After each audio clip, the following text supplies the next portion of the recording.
Welcome to Module 6. The posture that we're doing for Module 6 in Virgo season is Shalabhasana, the locust. So this yoga posture focuses mainly on the digestive organs. There's also going to be some cervical spine in this upper region that we're going to be stretching. And when we're doing this, it's going to work the throat as well as this back portion of your upper cervical spine. And then there's also some focus on the lower cervical spine. So you'll see in the demonstration that both of these parts in the front, that the chin, your chin is going to be on the mat, and so it's pushing upward. And you're going to see in a lot of yoga classes that they say to put your lips on the mat, to kiss the mat, because they're wanting to keep this portion of your neck straight, because there's a lot of liability involved in possibly damaging your cervical spine. But in classical hatha yoga, the yoga posture is done with your chin on the surface. So you're pushing this way, and there is that arch happening in the back of the neck. You can practice both ways, see how you feel. My suggestion is to just start getting used to stretching your neck out on the mat. And if you don't feel comfortable practicing with your neck stretched, you can practice with your lips on the mat. But still, before the posture and after the posture, you're going to want to just stretch your neck on the mat. And you'll see in the demonstration, basically, if this were the mat, my neck goes like that, and the chin is pushed so that your neck will be flush against the mat. So the main thing that I want to emphasize for this is that Virgo in the body has to do with the small intestines and also the large intestine. So it's where our body is extracting most amount of beneficial substance from what we've ingested. And it's doing all this work of like, where does this go? Put this here, send that there. Again, with Virgo, God is in the detail. So there's a lot of organization that happens when you eat food. And your small intestine, well, it goes to the stomach and then into the small intestine where, we got this bile starts shooting down from those bile ducts. So the liver and gallbladder are working. That's a different function, though. That's not so much working with Virgo. Virgo is more about the actual from the stomach to the small intestine, through the large intestine, and then all those little tiny processes that have to happen for sending the nutrients where they need to go, extracting the nutrition, sending down the waste. And if you think about that whole process, from food and stomach to small intestine, large intestine, and all the little peristalsis that has to happen through the small and large intestine, plus your body figuring out what to do with what you've given it. So this posture is going to primarily, I want you to be thinking about that when you're in the posture. There's other benefits to this posture, but I want to just really emphasize the Virgo components of it. So let's look at this. Again, we're reading from this book. It's my favorite for details about the posture. And then also I love that they have the physical benefits, mental benefits, and pranic benefits. So let's see. The locust gives a wonderful backward bend to the spine, serving as a counter pose to shoulder stand, plow, and forward bend. So all of those forward movements that we're doing, this one is going to really emphasize the counterbalance. So stretching us out. Now that we did forward things, now we want to counterbalance and stretch it the other direction.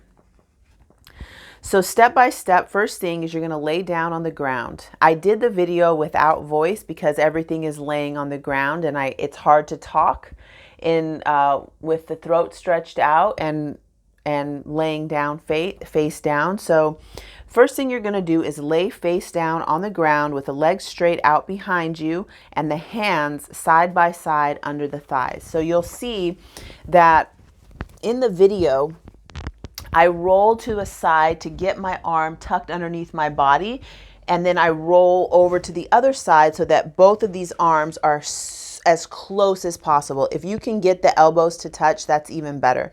And then the palms of your hands can either be down against the mat, or you can have them like this with your thumbs against the mat. And that's going to be underneath your body. So it's looking like this, or it's going to be like this. So you've got those underneath you. They say, imagine that you are trying to get your throat flat on the ground. Hands are beneath your thighs with the insides of your wrists touching. Knees are straight, tops of the feet are flat on the floor. So once you have all that down, you're going to raise one leg up. While you're raising the leg up, you want to see that you can get your pelvic bones, your hips, to stay as flat as possible on the ground. You don't want to have one rolling up. As you kick one of the legs up, there's a tendency to kind of roll on the hips. You want to make sure that you keep contact during lifting the legs up, that you keep your hip bones contacting your mat. So let's go over some of these benefits. Brings a rich blood supply to the spine, tones the nerves and muscles, particularly in the neck and shoulders. So when you have your arms underneath you, you're going to feel a lot of sensation pushing your shoulders. If you have rounded shoulders, which a lot of us tend to because everything that we're doing is in the front. So you're going to feel those go back because of pressure.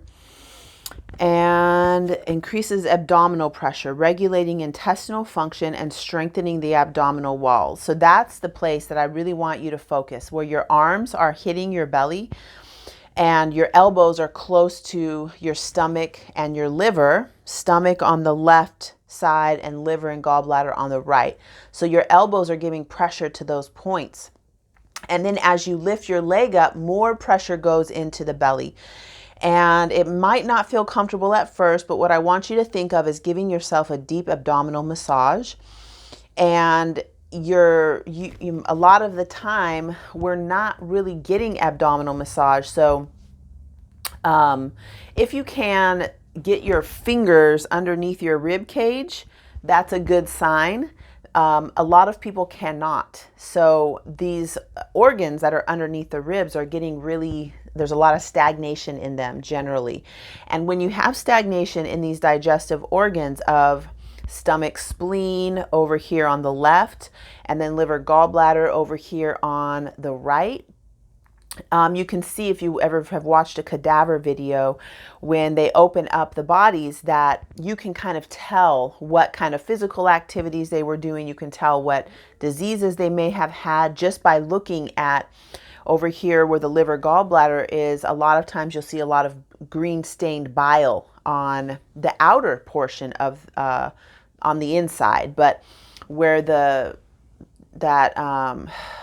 fascia, the tissue, that connective tissue, that it'll be stained because there's not a lot of activity. So if you can keep, getting blood flow to your digestive organs, it's going to really help out with that processing that the Virgo part of your body has to do, which is getting what it needs and then figuring out, organizing where everything goes, sending things to where they need to go.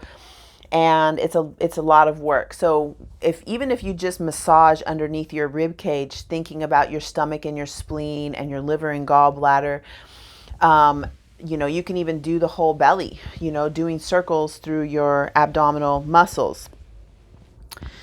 This is a major area of concern for a lot of people in the Western world because of our diets and because of our tendency to lack movement. There's more sedentary lifestyles. So with that, there's less peristalsis. So we have more constipation. There's more, like a lake that's dammed up. There's more parasites and diseases and things floating around in that still water.